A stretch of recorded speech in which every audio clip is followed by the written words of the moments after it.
OK. Je vous propose de commencer sans trop tarder. Nous avons pris l'habitude depuis plus d'un an de ces rendez-vous qui sont plus ponctuels que quand on est dans une salle. C'est bizarre, mais c'est comme ça.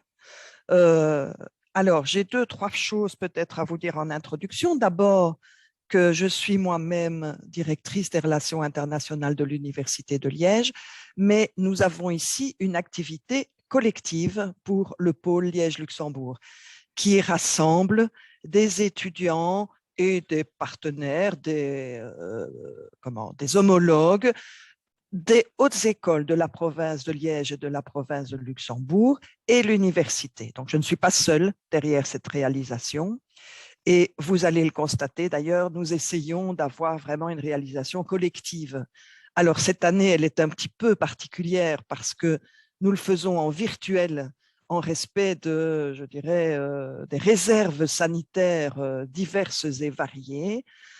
Vous êtes tous étudiants, je dirais, de nos hautes écoles ou de l'université et vous préparez un séjour à l'étranger pour l'année qui vient. Et donc, c'est à ce titre-là que nous adressons à vous aujourd'hui pour partager avec vous quelques expériences et peut-être vous donner un espace dans lequel vous pouvez trouver des conseils qui vous seront utiles. Si vous avez des questions à partir des présentations ou des outils qui vont vous être proposés, il y a le chat. Alors, le chat, c'est le machin, la petite icône discussion. Et vous voyez en dessous, saisir le message, vous écrivez votre question et les réponses vous seront adressées après via le site du pôle Liège-Luxembourg. Je vous invite vraiment à y aller parce que vous y trouverez effectivement les différents outils qu'on va vous présenter et puis éventuellement les réponses aux questions qui n'auraient pas pu être abordées pendant la séance.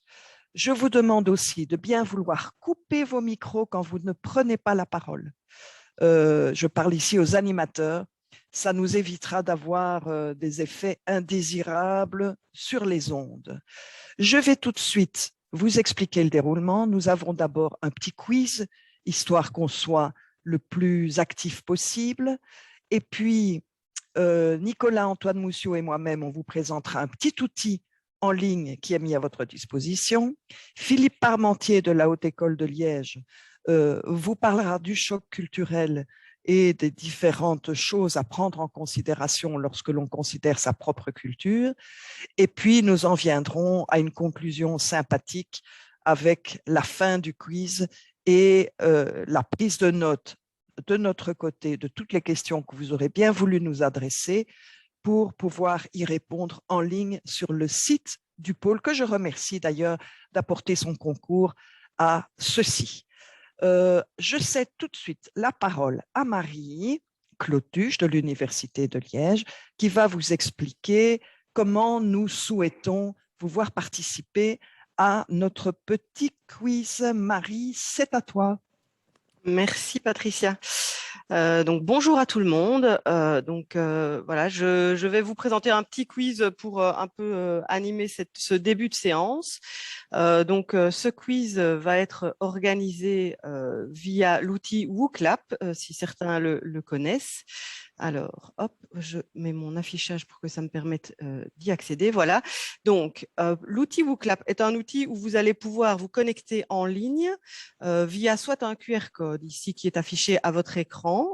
J'espère que tout le monde le voit bien. Oui, vous le voyez bien? Oui, parfait. Ou alors via le lien que mes collègues vont remettre dans la discussion. Donc, il vous suffit de cliquer sur le lien qui est dans la discussion pour accéder via le web. Si vous n'avez ni accès via votre navigateur web ou le QR code sur votre smartphone, vous avez aussi la possibilité par SMS. On vous conseille quand même de privilégier le système par web ou par le QR code qui sont les plus évidents. Je vois que les personnes commencent à arriver pour se connecter. Ce quiz est vraiment juste un outil pour dynamiser la discussion après. Il n'y a pas d'enjeu, donc n'ayez pas peur de répondre aux questions vraiment au hasard. C'est vraiment l'idée de se poser les questions pour après réfléchir sur des situations, etc. Voilà.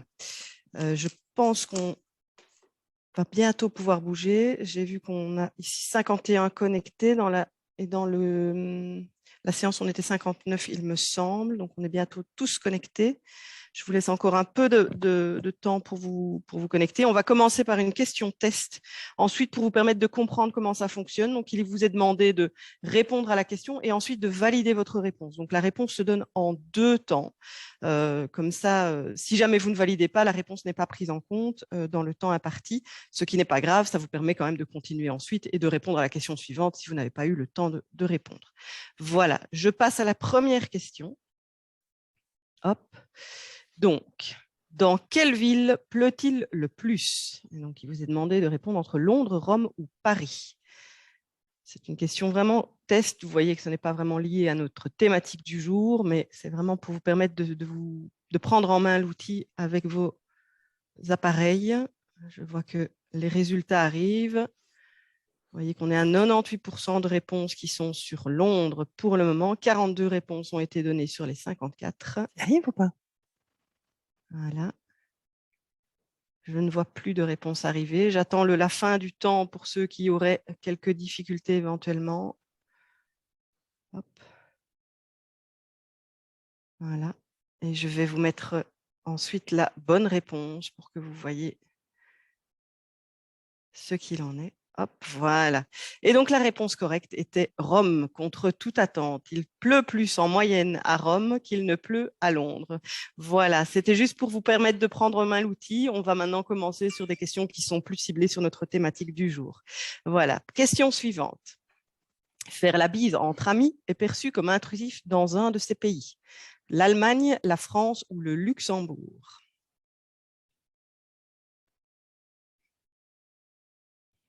Tous des pays voisins, mais vous allez voir que parfois il y a des pratiques très différentes alors que nous sommes très proches.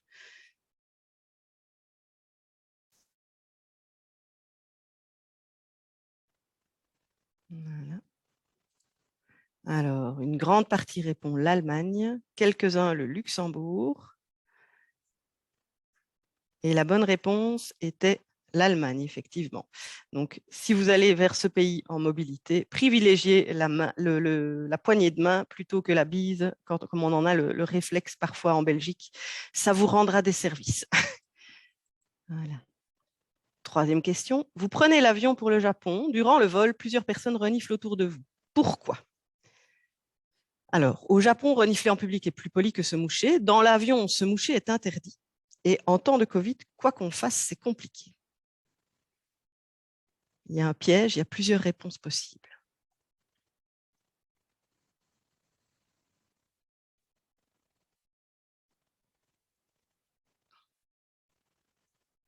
Voilà.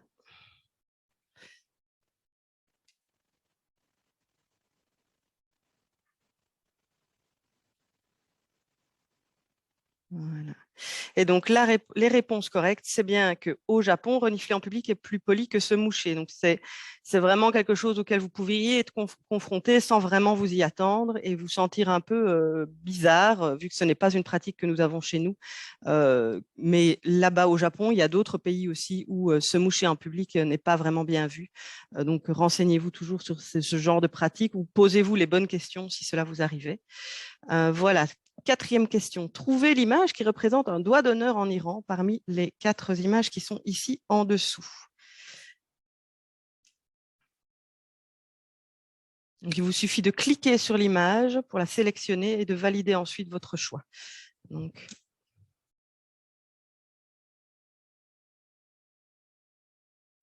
voir les réponses majoritaires qui s'affichent. Donc, c'est assez partagé pour le moment. Voilà. Et le résultat correct, c'est... Attendez, si j'arrive à l'enlever, voilà. C'est le pouce en l'air. Donc, au lieu de vous donner un signe d'encouragement si vous alliez en Iran, mais il y a d'autres pays aussi où ce geste peut être délicat, vous risquez de mal vous faire comprendre par vos interlocuteurs. Donc, il y a des gestes comme ça anodins qu'il faut connaître. Trouvez l'image qui représente maintenant la malédiction en Grèce. Parmi ces 4 images également, je vous commenterai les 2 qui resteront après pour vous expliquer ce qu'il en est. Donc, évidemment, on connaît l'image du doigt d'honneur en Iran maintenant, mais peut-être qu'ailleurs, il a une autre signification. À vous de de répondre.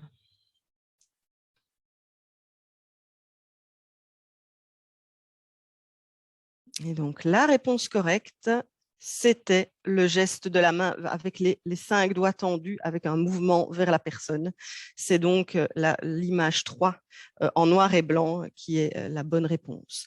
Alors, je vous commente rapidement juste les 2 autres images. La première image, c'est un geste qui, en Turquie, est très mal pris parce que vous dites à la personne d'aller se faire voir. Et la 4e, c'est au Vietnam. Ça représente le signe du vagin. Donc, de nouveau, des signes qui, chez nous, peuvent être des signes tout à fait anodins, voire plutôt positifs pour de la chance ou souhaiter bonne chance. Attention à ce que vous faites dans des pays étrangers. Voilà. Encore une dernière question ici. Classer ces pays suivant l'importance qu'ils accordent à la ponctualité. Donc, il y a la Chine, l'Allemagne, la Malaisie et le Japon. À mettre en premier celui qui donne le plus d'importance à la ponctualité, en dernier celui qui en donne le moins.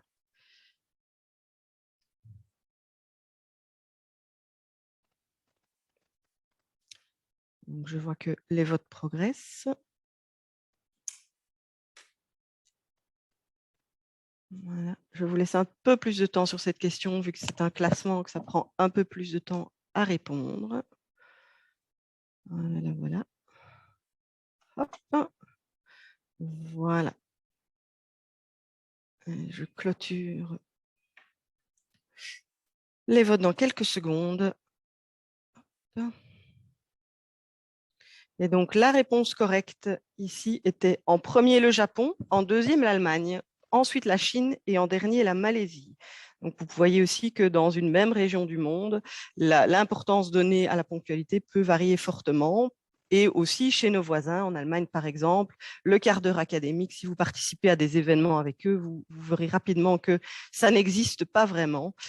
Et en Malaisie, ils sont beaucoup moins regardants à la ponctualité qu'au Japon, où avant l'heure, c'est pas l'heure, après l'heure, ça n'est plus l'heure non plus. C'est vraiment de l'importance qu'ils y accordent. Voilà. Alors, on arrive sur la toute dernière question du quiz avant que les présentations ne commencent. En Asie, il faut éviter de se déchausser en public, de toucher la tête de quelqu'un ou de poser ses baguettes horizontalement sur son bol de riz. Je vous laisse voter. Hop, je laisse la progression des votes s'afficher. À vous de me dire.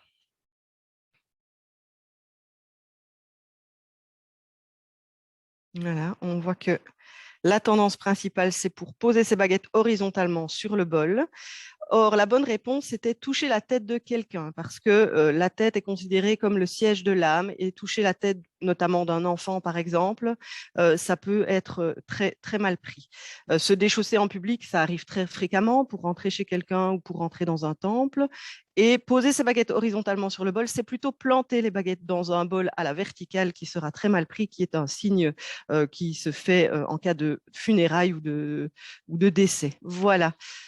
Donc, je vous laisse maintenant sur la deuxième partie qui sera faite par Patricia et Monsieur Nicolas-Antoine Mousseau pour la partie sur le risque. Et nous reviendrons sur le WooClap ensuite pour une toute dernière question après la présentation de Philippe Parmentier. Voilà, je vous laisse maintenant entre les mains de mes collègues.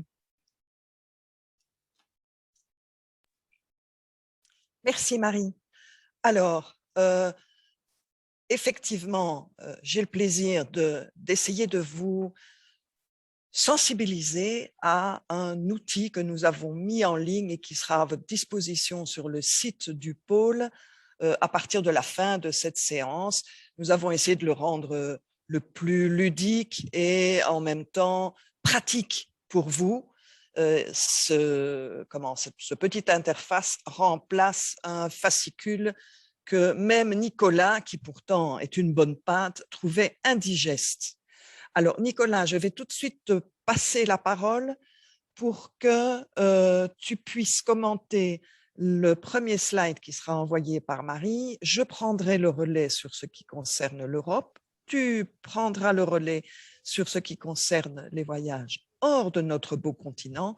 Et puis, nous ferons la conclusion ensemble. Nicolas, à toi. Merci, bonjour à tous. Donc, mon nom est Nicolas-Antoine Mousseau et Je viens vous parler ici parce qu'effectivement, je travaille principalement dans le domaine de la coopération internationale, donc je voyage fréquemment, enfin, quand il n'y a pas de pandémie. Et voilà, donc on voudrait attirer votre attention sur certains risques. Mais le but ici, évidemment, c'est pas du tout de vous faire peur parce que ce voyage, c'est évidemment une très grande chance pour vous. Il s'agit d'en profiter au maximum pour découvrir de nouvelles cultures, pour découvrir de nouvelles choses, pour apprendre tout simplement. Mais pour faire ça, justement, il s'agit de se sentir le plus à l'aise possible, puisqu'il s'agit effectivement de sortir de sa zone de confort. Donc, il s'agit pour vous de vous mettre dans une situation inhabituelle.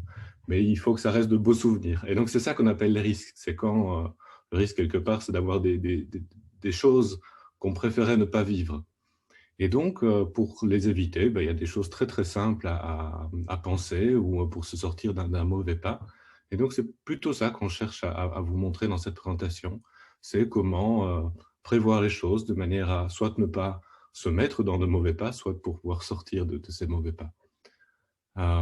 Voilà, je pense qu'on peut passer à la... Alors, vous trouverez sur le site du pôle, et peut-être que ça y est déjà, je ne sais pas, je regarde mes collègues parce que peut-être qu'elles le savent mieux que moi, un petit outil qui vous permet de regarder un petit peu ce qui pourrait vous concerner. Alors, je vous engage à regarder peut-être avant de partir, et puis, si tout va mal, au moment où vous êtes effectivement dans l'embarras. Distinguez bien ce qui est des choses qui sont, pour reprendre une expression que j'aime bien, solubles dans l'eau, et des choses qui, effectivement, demandent un minimum d'anticipation de votre part ou de bonne réactivité. Alors, vous voyez qu'il y a des choses qui concernent les moyens financiers, la protection des données, c'est important, hein, notamment si vous allez dans certaines parties du globe, si vous êtes malade ou si vous perdez vos documents, par exemple, ou bien plus grave, si vous vous retrouvez en prison. Je ne vous le souhaite pas et ça n'arrive jamais, mais voilà, on vous le dit quand même.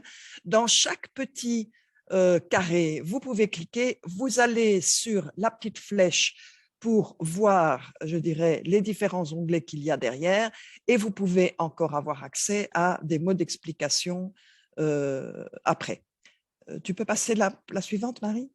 Alors voilà, donc je vous dis que ça peut être utile d'aller voyager un petit peu dans ces icônes avant le départ. Vous y trouverez plein de conseils utiles et des choses peut-être auxquelles vous n'avez pas pensé comme ça. Et puis, à regarder aussi en cas de problème, parce que les ressources qui peuvent vous être utiles, y sont, bien sûr. Maintenant, pensez que lorsque vous êtes au milieu du problème, peut-être bien que vous n'avez pas à ce moment-là accès à un téléphone ou un ordinateur. Donc, c'est peut-être pas con de regarder avant.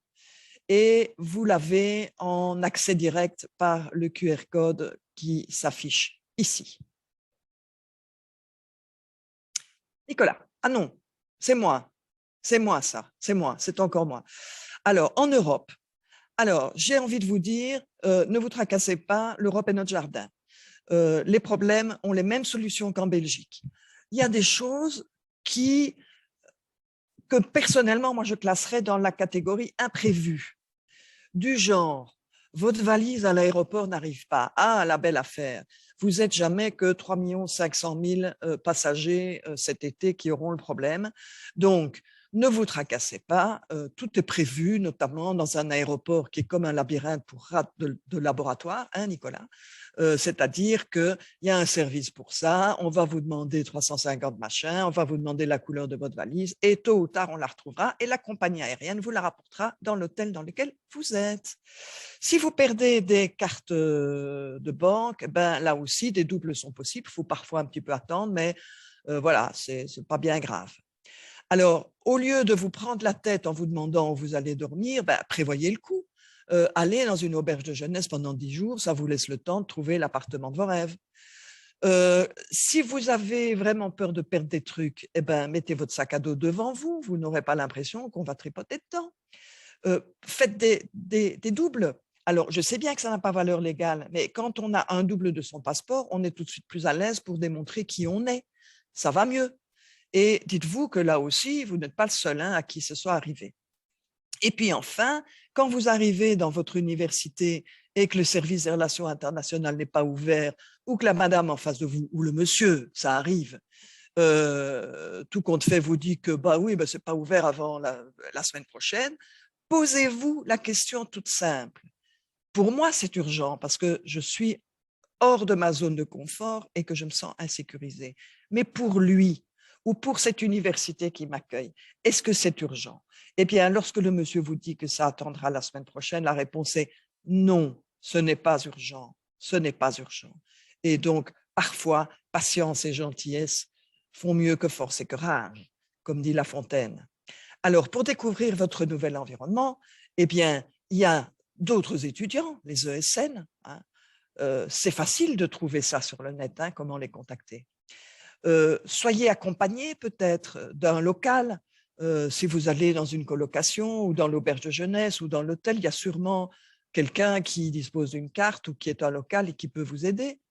Profitez, quand l'université sera ouverte, des séances d'intégration. Toutes les universités maintenant en proposent et c'est quelque chose qui vous permet de rencontrer des gens de la même nationalité ou d'autres nationalités ou des locaux.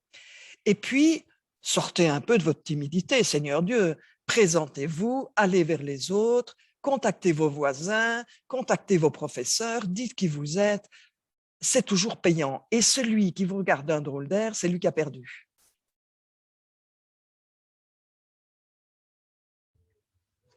Alors, en dehors de l'Europe, finalement, c'est plus ou moins la même chose. Ça dépend évidemment du pays dans lequel vous allez, parce que le monde est extrêmement divers. Mais pour attirer votre attention quand même sur quelques faits importants, mais la première chose, c'est que vous n'êtes pas dans votre pays, mais par contre, vous y avez une ambassade. Et donc, l'ambassade de Belgique dans ce pays, ou l'ambassade européenne, peut-être laquelle vous pouvez vous référer dans ce pays, parce qu'il n'y a pas une ambassade de Belgique dans tous les pays, évidemment. Donc, cette ambassade, c'est justement le lieu auquel vous pourrez vous référer si vous avez un problème. Donc, vous devez savoir son numéro, tout simplement, pouvoir le contacter. Alors, à propos des documents, à nouveau, il s'agit, comme partout, d'en avoir des doubles. Je vous conseille même d'en avoir des scans que vous avez sous format informatique dans votre ordinateur, sur une clé USB. Ça pourra aussi bien souvent servir. Alors, ce qui est différent, évidemment, c'est que parmi ces documents, évidemment, vous avez votre passeport, vous avez votre visa, qui est caractéristique, évidemment, d'une sortie alors de l'Europe, mais il y a aussi vos vaccins. Et dans les vaccins, il y a certains vaccins, comme celui de la fièvre jaune, qui ont un caractère légal obligatoire. Et donc, vous devez avoir votre carnet jaune qui prouve que vous êtes vacciné contre la fièvre jaune dans plusieurs pays. Ces documents, protégez-les aussi dans une petite poche en plastique. Parce que vous pourriez, ça va arriver, être pris sous une pluie torrentielle et avoir vos cachets de fièvre jaune qui coulent lamentablement dans votre carnet, et un fonctionnaire à l'aéroport, un douanier un petit peu, on va dire, intéressé de voir un cas qui n'est pas tout à fait en ordre et dont il pourrait peut-être tirer un certain parti, financier bien entendu, essayer donc de faire pression pour que vous le payiez parce que votre cachet est un peu dégouliné. Enfin bref, ce sont des documents importants, donc il faut les protéger de la pluie.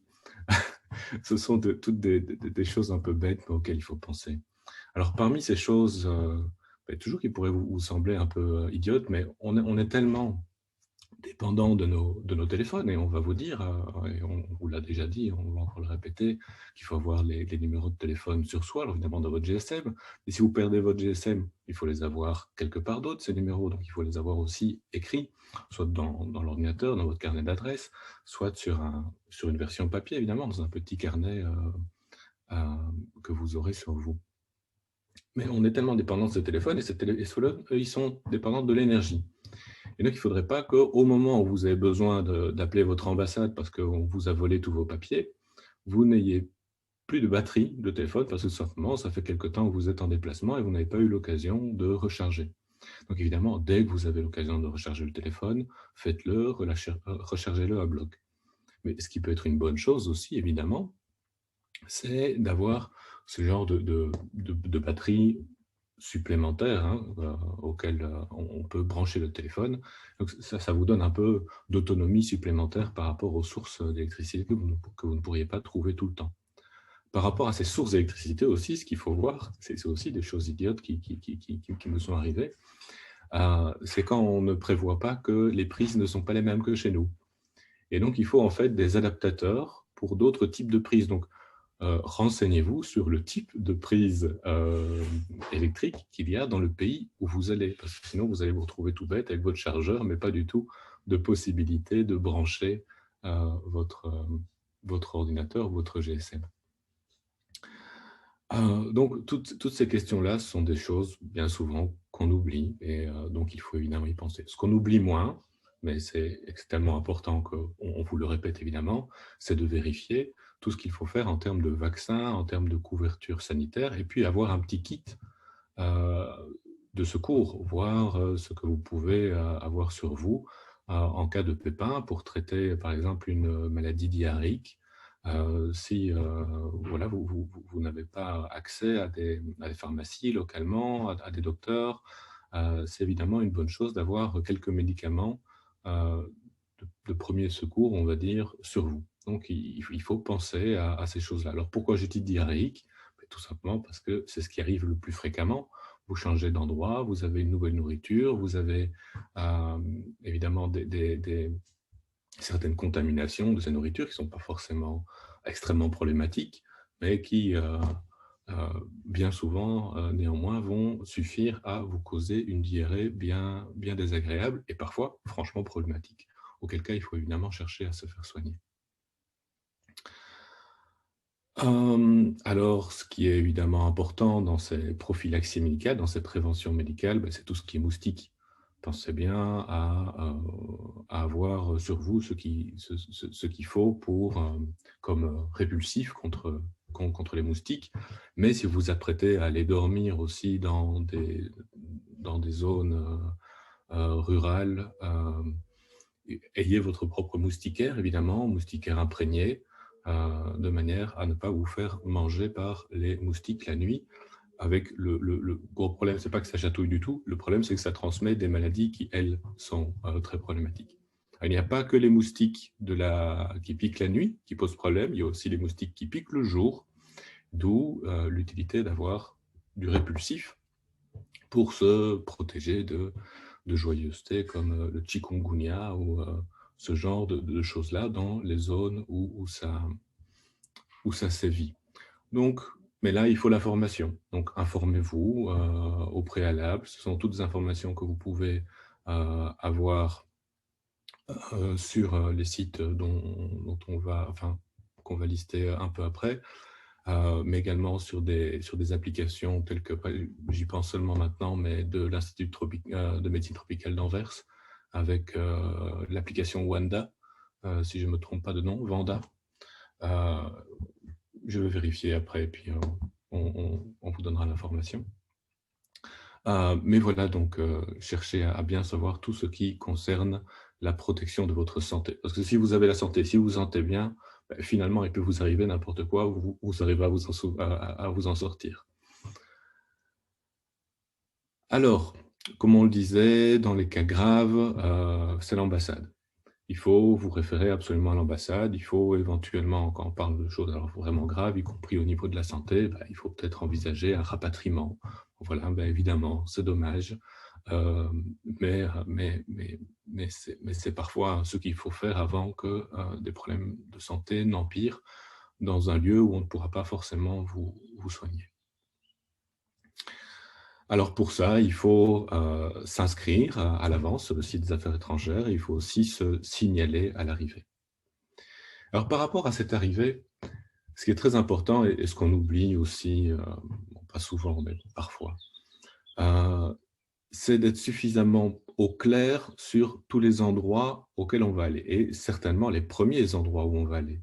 Typiquement, quand on arrive à l'aéroport, il faut dans la plupart des pays, annoncer l'adresse à laquelle vous vous rendez à la sortie de l'aéroport. Donc, il faut être prêt à donner cette adresse. Si vous ne l'avez pas, mais que vous avez le numéro de téléphone, encore, vous pouvez appeler pour obtenir l'adresse. Mais tout ça, ce sont des désagréments qu'il vaut mieux simplement éviter en ayant l'adresse déjà écrite et pouvoir, voire même mieux, la connaître par cœur pour pouvoir la donner lorsque vous arrivez à l'aéroport. Évidemment, vous aurez comme on disait, des numéros de téléphone. Numéro de téléphone de l'ambassade, on l'a déjà dit, mais d'autres numéros de téléphone, y compris en Belgique, des numéros de téléphone de gens qui pourraient vous aider en cas de secours. Mais évidemment, des numéros de téléphone des personnes qui localement vous encadrent, qui localement peuvent être responsables de vous. C'est toujours extrêmement important parce que vous ne manquerez pas de tomber sur, bon, ce qui est effectivement, comme le disait Patricia, plutôt de l'ordre de l'imprévu. Mais ces imprévus, il faut les gérer néanmoins. Et les personnes qui sont les mieux à même de vous aider à les gérer, ce sont des gens qui vivent localement et qui connaissent bien tous les ressorts administratifs et autres, et qui pourront donc vous appuyer. Eh bien, voilà. Est-ce que j'ai oublié quelque chose? Donc voilà, ici, ce sont les adresses à laquelle il s'agira alors peut-être de rajouter l'information sur l'application Wanda de l'IMT, qui me semblerait intéressante.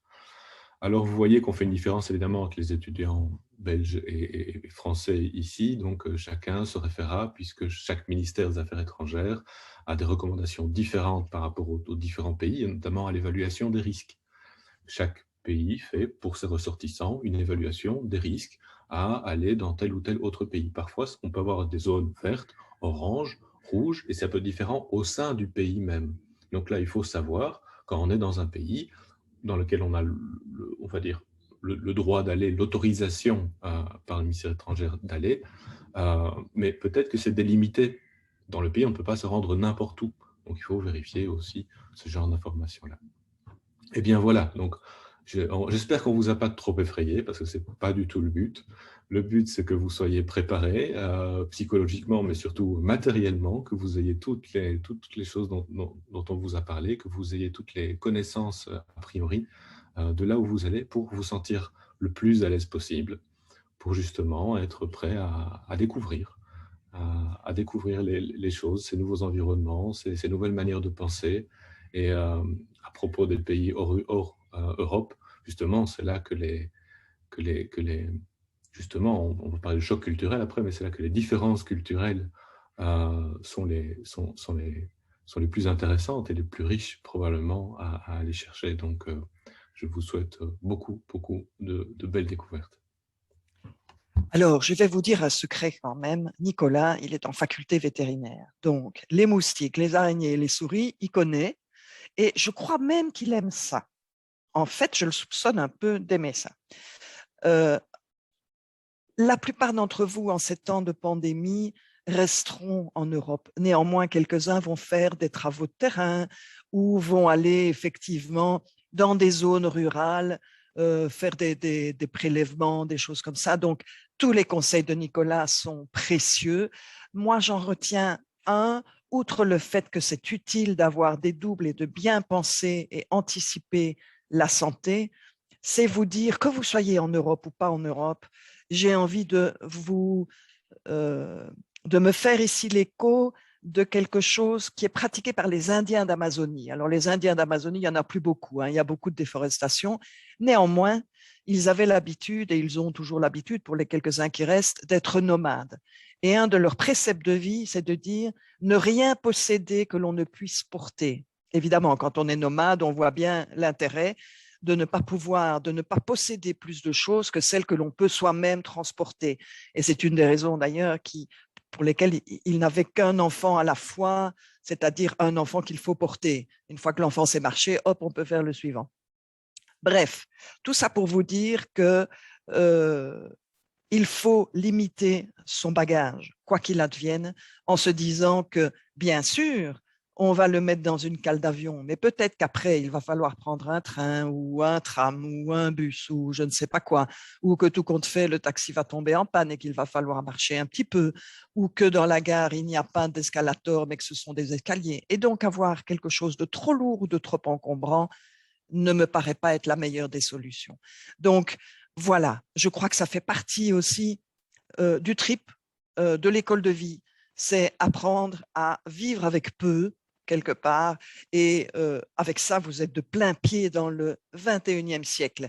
Je crois que Nicolas vous a déjà bien montré qu'à travers ces expériences, on se découvre soi-même aussi et que, en étant curieux des autres, on devient curieux de soi.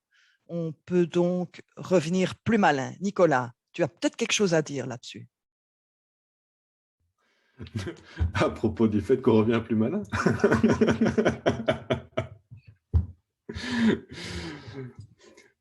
Je ne sais pas. Non, mais je suis juste extrêmement d'accord avec cette proposition. C'est clair que en découvrant les autres, c'est là que vous allez découvrir comment vous pouvez réagir dans différentes situations et face à ces différentes découvertes. Et c'est clair que c'est extrêmement important. Et il faut y aller plein d'entrain. Comme nous disait Patricia, ne pas hésiter à aller vers l'autre. Et évidemment, c'est la base. À partir du moment où vous y allez pour découvrir, eh bien faites-le. Faites-le, ne restez certainement pas dans votre coin. Merci Nicolas.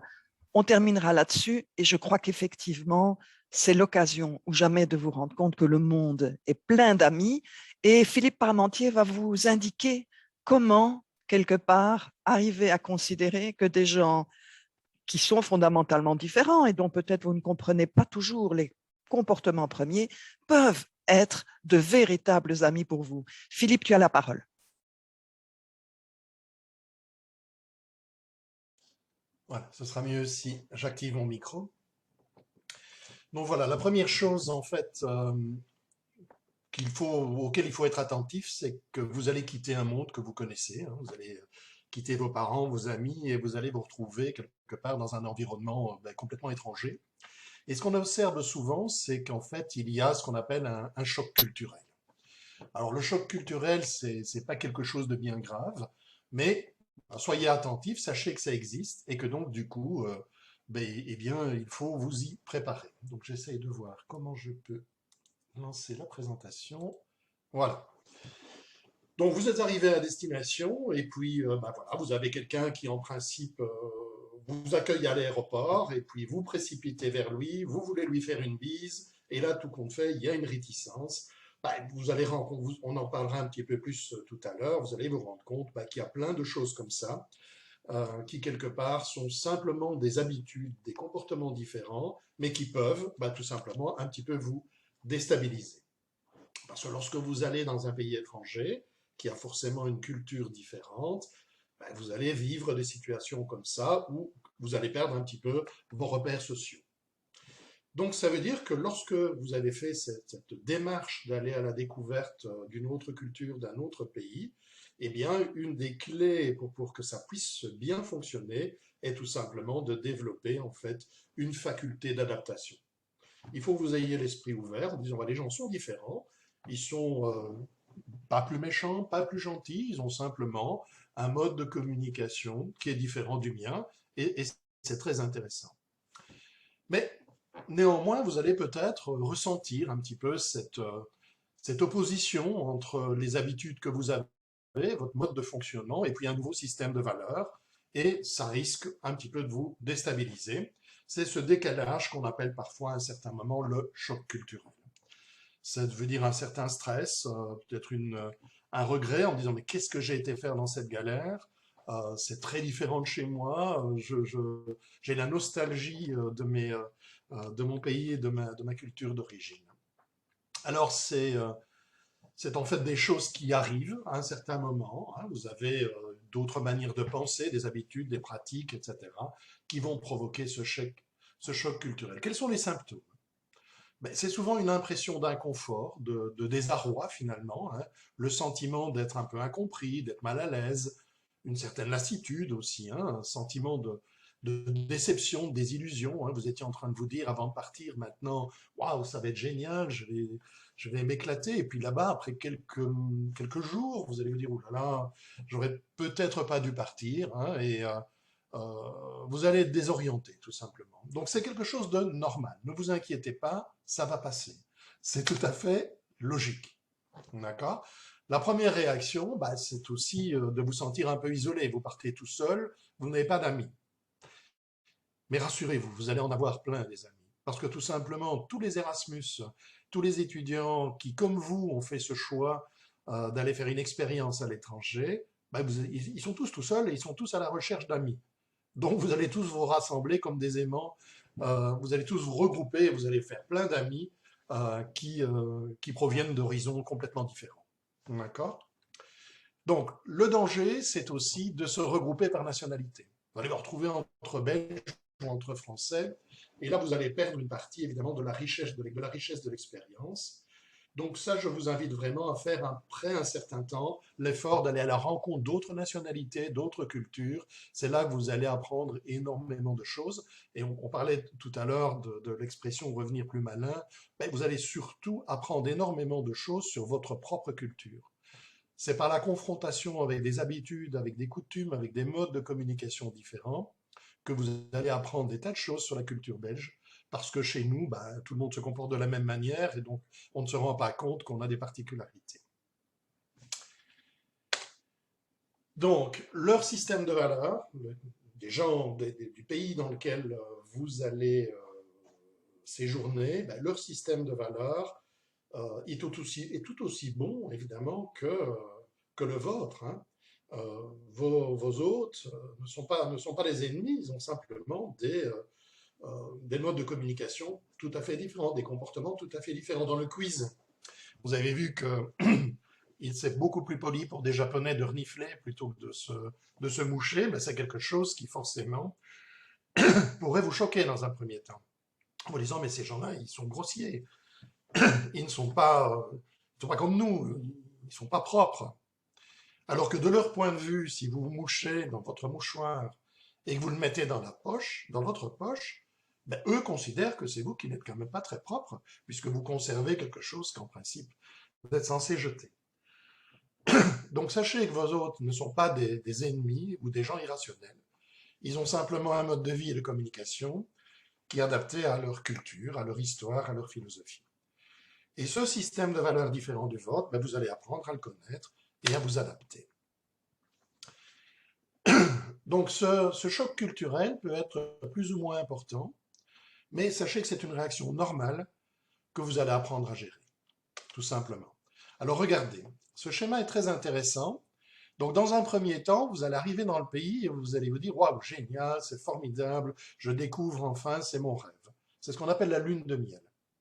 Et puis vous allez rencontrer les petits problèmes de communication ou autres qui peuvent se passer et vous allez expérimenter. Alors en dessous, vous avez une échelle en nombre de mois.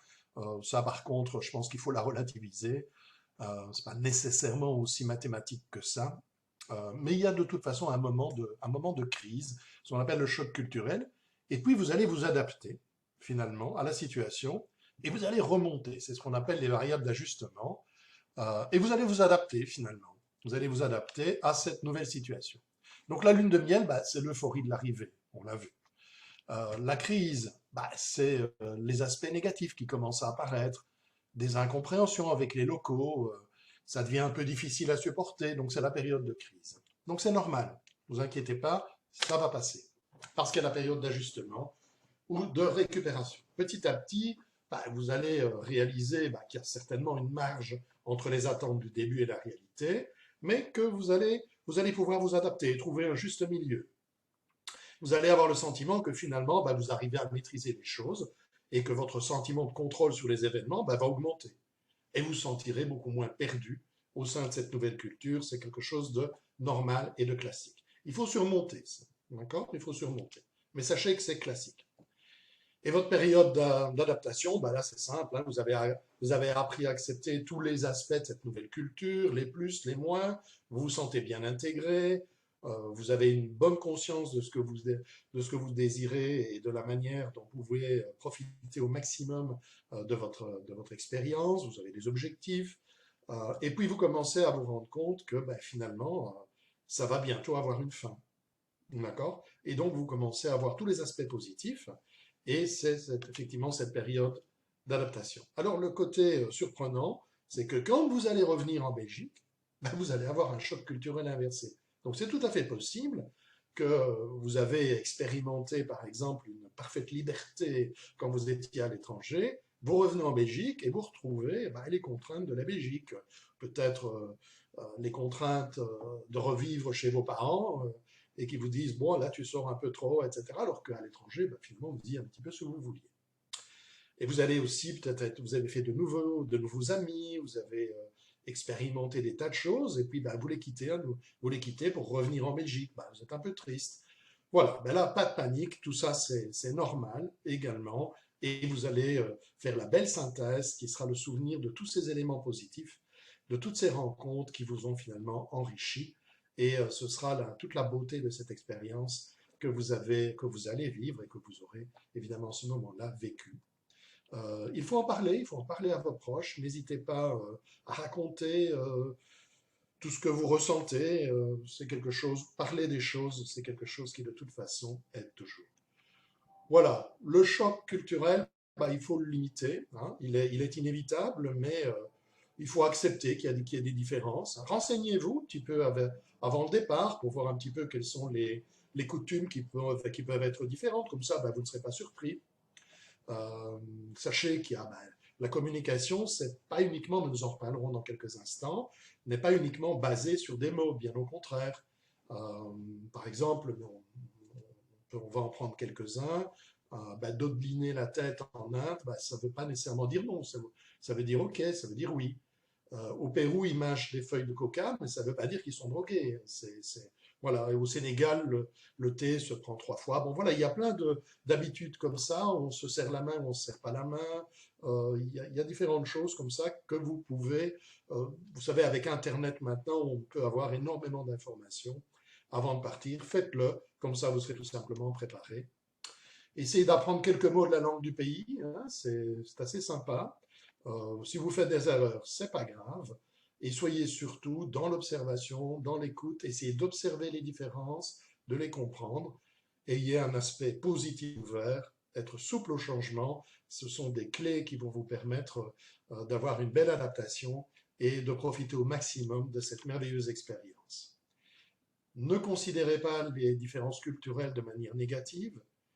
Les gens ont des habitudes, ils ne sont pas plus méchants, ils ne sont pas plus gentils, ils communiquent simplement différemment et limitez toutes vos attentes en ayant des objectifs réalistes. Voilà, tout simplement, préparez-vous pour limiter le choc culturel et gardez en tête que ce n'est pas parce que vous avez un petit moment de déprime quand vous êtes dans le pays que c'est un échec personnel, ce n'est pas le cas.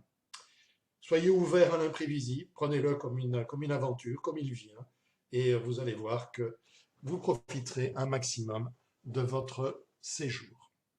Voilà, je ne sais pas si Patricia souhaite que j'embraye immédiatement sur la sensibilisation interculturelle. Oui? Ok, parfait. Oui. Voilà, donc se comprendre, forcément, c'est une priorité.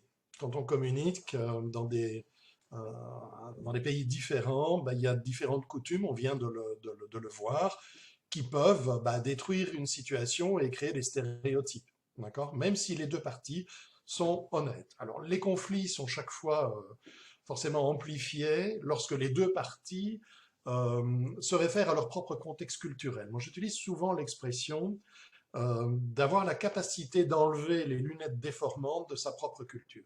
Parce que vous allez juger les autres en fonction de votre propre culture. Pour reprendre cet exemple de se moucher ou de ne pas se moucher, eh bien, nos valeurs vont nous conduire à juger l'autre qui a un comportement différent et souvent à mal le juger.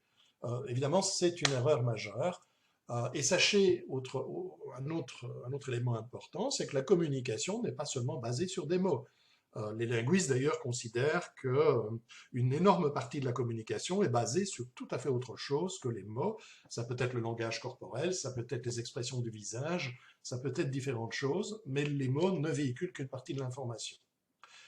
Alors le contexte est également quelque chose d'important et c'est quelque chose qui va, si vous voulez, vous déstabiliser à un certain moment. Donc je vais m'expliquer. Je prends souvent l'exemple je vais vous montrer la vidéo, puis je la commenterai après.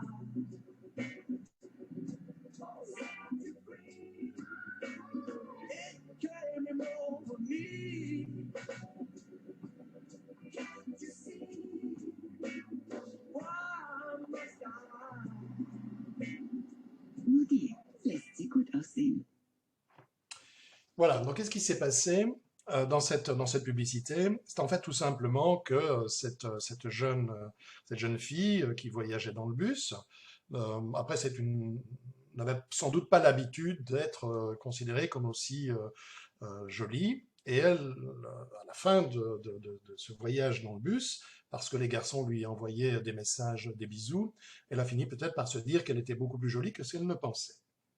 Alors, il y avait un problème de communication très simple. Ce problème de communication, c'est l'affiche qui était sur le bus et qu'elle ne pouvait pas voir. Alors, dans beaucoup de pays, il y a ce qu'on appelle un message implicite.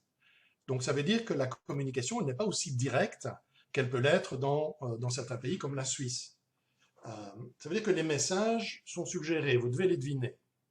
Ce qui s'est passé dans cette publicité, c'est que comme elle ne comprenait pas qu'elle ne pouvait pas voir l'affiche, elle a mal interprété la communication. Alors cette notion de contexte, c'est un peu comme une grosse boîte, si vous voulez, dans laquelle on met tout ce qui n'est pas communication directe, mais que vous devez essayer de comprendre pour pouvoir comprendre le message. Alors je ne dis pas que c'est très simple.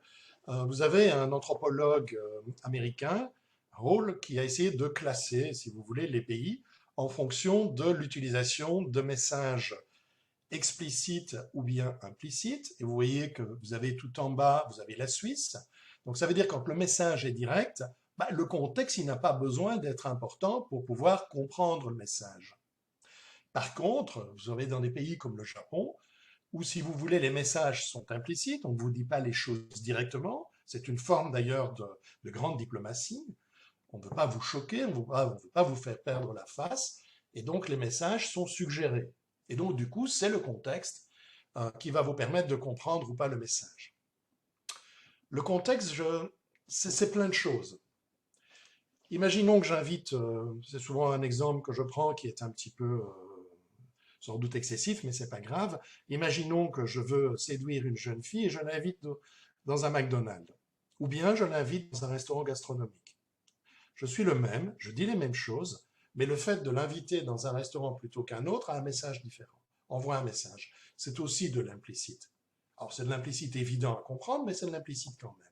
Donc tout ce qui est implicite et ce qui n'est pas dit par des mots, et dans certains pays, ça crée des complications. Quand vous venez d'un pays avec des messages assez directs ici, et que vous êtes confronté avec des gens qui viennent d'un pays où on ne dit pas les choses directement, ça crée très souvent des conflits culturels qu'il faut apprendre à dépasser. La perception du temps est aussi quelque chose. Être à l'heure à un rendez-vous ou pas, mais c'est quelque chose évidemment qui peut être source d'importants malentendus. Dans certains pays, il est extrêmement important, on l'a vu tout à l'heure, le Japon, l'Allemagne, d'être à l'heure. On peut y rajouter la Finlande. Si vous êtes en retard, vous serez extrêmement mal vu. Par contre, il y a des pays comme la Grèce où on peut être plus ou moins en retard. Ça dépend un petit peu des situations. Ça posera moins de problèmes que dans d'autres pays. Je pourrais prendre plein d'exemples, mais je n'ai pas le temps de le faire ici. Autre chose, monochronisme, polychronisme. Dans certains pays, on va vous demander, vous avez l'habitude de faire une seule tâche à la fois, c'est ce qu'on appelle la culture de l'agenda. Dans d'autres pays, au contraire, on considère qu'il est plus efficace d'effectuer plusieurs tâches simultanément. Et ça peut créer des conflits. Je prends juste là un exemple, le temps de prendre un exemple. Je devais aller donner cours justement de négociations interculturelles en Inde, et c'était une semaine intensive où d'autres collègues européens, nous rejoignions dans une université à Chandigarh. Et une collègue française, en fait, prend l'avion de Paris et on se retrouve à New Delhi. Moi, je prends l'avion de Bruxelles. Malheureusement, la valise de la française n'arrive pas. Problème qui peut arriver quand même régulièrement. Donc, qu'est-ce qu'on fait? On va forcément au bureau des bagages perdus de l'aéroport et on va signaler le problème. Il y a un employé indien qui commence à écouter ma collègue, lui décrire sa valise, etc. Et puis, il y a un autre passager qui arrive. Immédiatement, l'Indien cesse de s'occuper de la Française pour s'occuper du nouveau. Et puis, il y a un troisième qui arrive, il ne s'occupe plus du deuxième, il s'occupe du troisième. Et la Française me dit, mais ils sont racistes ici. Moi, j'étais premier dans la file, je ne vois pas pourquoi on fait passer les autres avant moi. C'est une situation typique de polychronisme. Pour l'employé indien, réaliser, s'occuper des 3 personnes à la fois, pour lui, c'est l'efficacité. Pour nous, au contraire, voilà, c'est un manque de considération. Donc voilà, ça c'est un clash classique qui est lié à la culture, qui a la perception différente de ce qui est efficace et de ce qui ne l'est pas. Si vous regardez un petit peu, ben, vous voyez que beaucoup de pays, finalement, sont assez polychroniques. Quand on quitte l'Europe et le monde anglo-saxon, ben, on se retrouve dans des régions où ils sont beaucoup plus polychroniques que nous ne le sommes. La religion, hein, bien sûr. Donc ici, ben, forcément, quand vous êtes McDonald's en Inde, ben, c'est un peu plus compliqué parce que vous avez du mal à servir du bœuf à cause des hindous. Vous ne pouvez pas servir du porc forcément à cause des musulmans et beaucoup de gens sont végétariens. Donc vous devez vous adapter. Eh bien, si vous voulez, de nouveau, ben, c'est assez connu que les problèmes de nourriture sont des problèmes classiques, évidemment, de l'homme. Le genre aussi. Hein. La place de l'homme et de la femme diffère selon les cultures. Il y a parfois simplement des choses qui peuvent être religieuses et qui peuvent aussi vous choquer dans le langage corporel. Moi, je me souviens avoir été au Maroc, par exemple, et avec un collègue qui me dit, mais tiens, viens chez nous, ma mère et mes sœurs aimeraient bien nous recevoir à dîner, à Rabat. Je dis, mais bien volontiers, donc on va manger chez les gens. Et donc on enlève les chaussures, bien sûr, avant d'entrer. Puis ben, moi, je tends la main pour dire bonjour à la maman qui me dit bien bonjour. La première sœur me dit bonjour. La deuxième me dit, ah non, non, moi je ne touche pas les hommes. Voilà, donc ça, ce n'est pas du tout un mépris vis-à-vis de moi, c'est simplement culturellement, pour elle, dans sa religion, eh bien, elle ne pouvait pas toucher les hommes. Et si vous regardez cette dia-ci, ben, vous voyez que politiquement, ça peut parfois être embarrassant. Vous avez l'ancien président iranien, Mahmoud Ahmadinejad, qui refuse de serrer la main, je pense, d'une ministre suédoise pour des raisons religieuses. Évidemment, c'est, d'un point de vue diplomatique, assez embarrassant. Le langage corporel, on en a parlé, hein, ce langage silencieux. Donc les linguistes, les chiffres peuvent varier d'un linguiste à l'autre, mais c'est pas ça qui est important. Ce qui est important, c'est de se dire que ben, finalement, le langage corporel, la modulation de la voix, ben, ça donne des informations, notamment en langage implicite, qui sont beaucoup plus importantes finalement que le sens des mots que vous utilisez. Donc la langue, souvent, ben, nous permet d'envoyer et de recevoir des messages, mais c'est la communication non verbale qui va souvent nous permettre de les interpréter, de les comprendre, et elle est essentielle. Malheureusement, il n'existe pas de dictionnaire langage corporel anglais et langage corporel français. Là aussi, la communication implicite ben, n'est pas la même d'un pays à l'autre. Les règles de proxémie, par exemple, hein. Les règles de proxémie, on peut prendre l'exemple d'un parlementaire britannique qui, avant le Brexit, devait se balader dans les couloirs du Parlement européen et discuter avec un parlementaire grec. Le grec aime bien avoir une communication en étant plus proche, là où l'anglais, lui, il aime bien avoir une plus grande distance. Mais vous imaginez que pour les deux parlementaires, c'était quelque chose d'embarrassant, dans la mesure où l'anglais se reculait lorsque le grec s'avançait. Le grec était dans sa zone d'inconfort parce qu'il se trouvait qu'il était beaucoup trop loin par rapport à l'anglais pour pouvoir communiquer, et l'anglais lui considérait que le grec était beaucoup trop près. Et donc cette simplement différence de règles de proxémie a créé des situations un peu plus compliquées. À ça se rajoutent évidemment les contacts physiques, la fréquence à laquelle les gens se touchent, etc. Je me souviens, je raconte toujours cette anecdote où il y a de nombreuses années, hélas, j'étais en voyage de noces en Égypte et je rencontre au Caire un Égyptien qui n'avait jamais quitté l'Égypte en fait, hein, et qui était super sympa, il était très fier de la ville du Caire et il voulait nous montrer, nous faire partager les endroits sympas à visiter au Caire. Et donc on passe une matinée vraiment tout à fait sympathique, mon épouse et moi, avec ce garçon égyptien. Il nous raconte un petit peu sa vie, etc. On mange ensemble à midi, et l'après-midi, on se dit, tiens, on va continuer la balade. Et voilà que l'Égyptien me prend par la main. Alors, pour moi, ça signifie homosexuel. Je ne le suis pas, je respecte énormément, mais je ne le suis pas. Pour lui, au contraire, ça signifie amitié. Et donc la décision était de continuer à se balader main dans la main avec l'Égyptien, ou bien de lui expliquer que dans ma culture, ça servait un message qui n'était pas celui que je voulais avoir. il n'avait jamais quitté l'Égypte et j'avais vraiment pas envie de le blesser parce qu'il avait été vraiment sympa avec nous. Et donc, je me suis baladé main dans la main dans les rues du Caire avec cet Égyptien toute l'après-midi et ma femme prenant beaucoup de photos. Voilà, les règles, les contacts physiques. Vous avez des sociétés qui sont ce qu'on appelle high touch. On retrouve les Méditerranéens, les Arabes, les Juifs, beaucoup de cultures africaines. Pas toutes, mais beaucoup de cultures africaines sont high touch. Et quand vous montrez de la distance, quand vous refusez d'être high touch, ben vous envoyez un message de froideur, même si ce n'est pas celui que vous avez envie de communiquer. Donc observez, voyez le comportement des gens et finalement, ben, vous adaptez-vous. Je pense que c'est quelque chose d'important. Beaucoup de sociétés asiatiques aussi sont low touch. Moi, je suis plutôt high touch pour un Belge, mais je me souviens que chaque fois que j'allais en mission en Asie, eh bien, je devais me retenir parce que j'ai tendance à toucher l'épaule pour marquer la sympathie, ce qui peut heurter certaines cultures asiatiques. Et donc, je devais vraiment me contrôler moi-même pour ne pas faire ce genre de choses. Donc voilà, ce sont des choses auxquelles vous devrez être attentifs. La culture, sachez que il y a les choses que l'on voit, les vêtements, la langue, c'est les aspects visibles de la culture. Et puis, il y a tout ce qu'on ne voit pas et qui sont finalement la partie la plus importante. Hein. On retrouve les styles de communication, les valeurs, les croyances, etc. Donc, soyez attentifs à tout ça pour pouvoir vous adapter. La culture est une programmation mentale. Notre cerveau est programmé depuis notre plus tendre enfance par nos parents, par nos amis, etc. Et nous avons un mode de fonctionnement qui est imprimé dans notre cerveau. Une culture n'est pas l'autre, nous sommes tous des êtres humains, mais la programmation est différente. Et finalement, on a les mêmes émotions, mais on les exprime différemment. Voilà.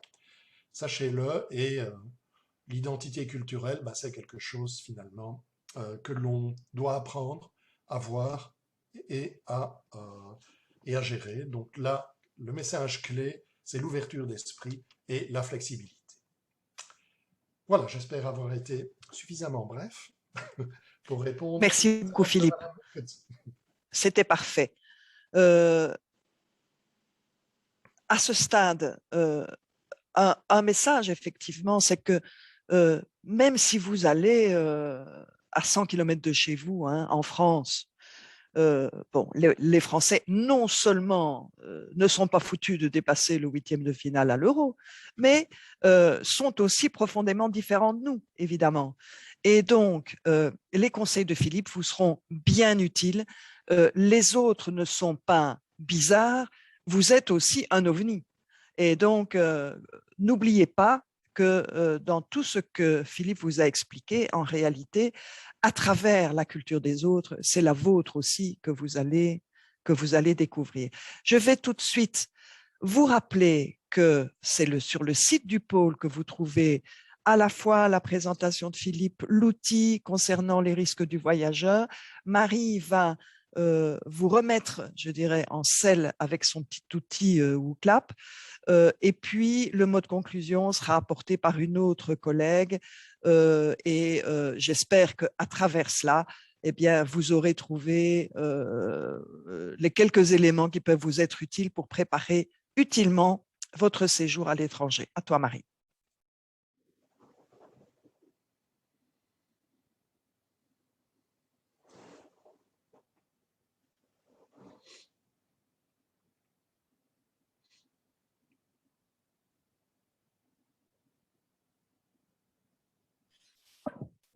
Alors, j'arrête le partage 2 minutes et je reviens. Hein.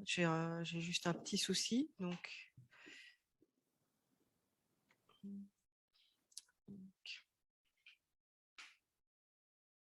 excusez-moi. Donc, je dois quitter ici, relancer ici. Voilà. Il va se relancer au bon endroit. Je reviens ici.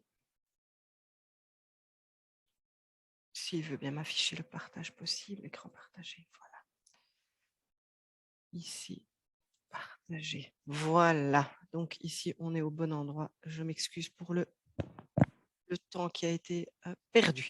Donc, j'ai justement une petite vidéo qui illustre un peu le dernier commentaire de Philippe par rapport aux cultures, les nôtres et celles des autres.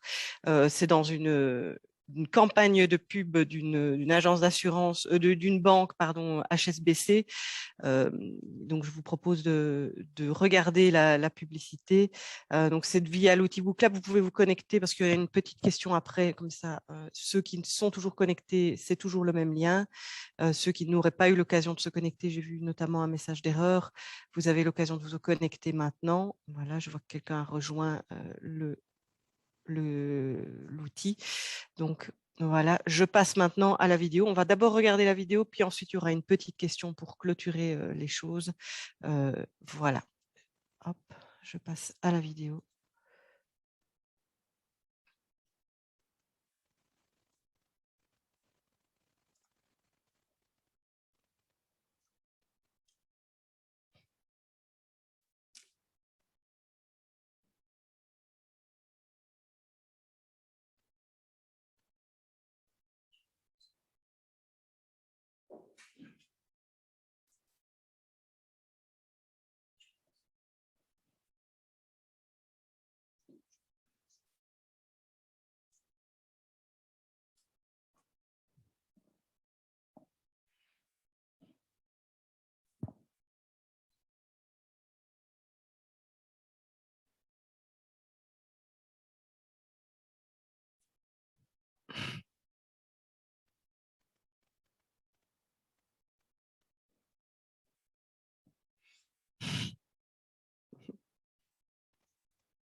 Voilà. Donc, c'est une petite vidéo pour terminer. Je vous invite à aller voir sur YouTube les autres campagnes de pub de HSBC. C'est souvent orienté culture aussi et c'est assez sympa à regarder.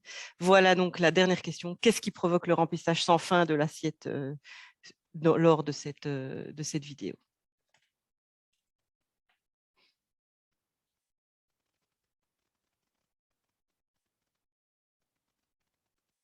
Voilà.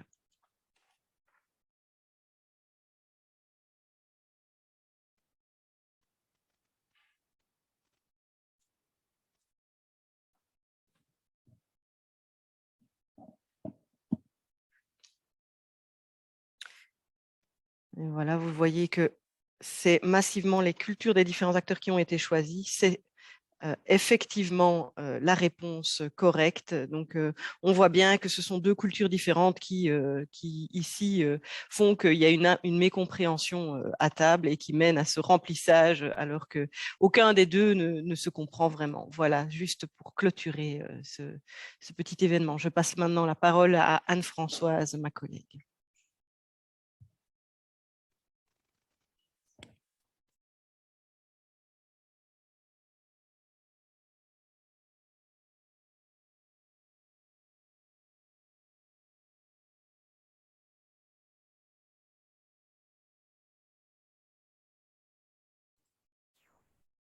Voilà, bonjour à tous. J'espère que cette séance vous a plu. Malheureusement, on n'a pas pu vous rencontrer en présentiel. On aurait beaucoup aimé organiser, comme les années précédentes, cette réunion et en vous rencontrant et terminer par un petit verre de l'amitié comme on avait l'habitude de le faire. Nous espérons que ça sera très vite à nouveau possible.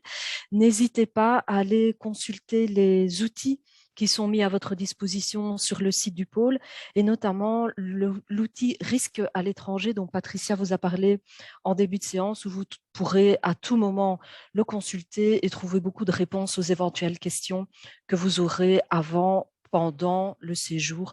Mais normalement, tout va très, très bien se passer. Ne vous tracassez surtout pas. Voilà, merci beaucoup pour votre présence. Voilà, moi j'en profite pour remercier les quelques intervenants, Anne-Françoise qui a apporté le mot de la fin, Philippe avec sa merveilleuse présentation sur le choc culturel, Nicolas, mon complice et néanmoins ami pour ce qui est des risques, Marie qui est une aide indiscutable et un génie des outils informatiques qui vous permettent, j'espère, d'être acteur aussi de cette séance. comme l'a dit Anne-Françoise, dans l'espoir de vous voir très bientôt. Merci à tous. Au revoir. Merci, merci. Au revoir. Au revoir. Merci, bonne journée. Merci. Merci, au revoir.